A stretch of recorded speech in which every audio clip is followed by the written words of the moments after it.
So this is what an MCC looks like. See all the wires?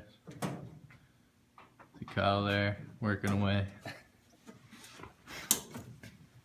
All the wires in the boxes. Channeling down. We got some transformers over here. And here's another wall. There's a CDP right there. Panels, pipe work. Another transformer. Got some more panels. Actually CDP, sorry. Panels. There's a big, I don't know what that's called. I think it's just a bigger CDP from the transfer switch. And continue onward. Some more piping. There's the main panel, relay panels.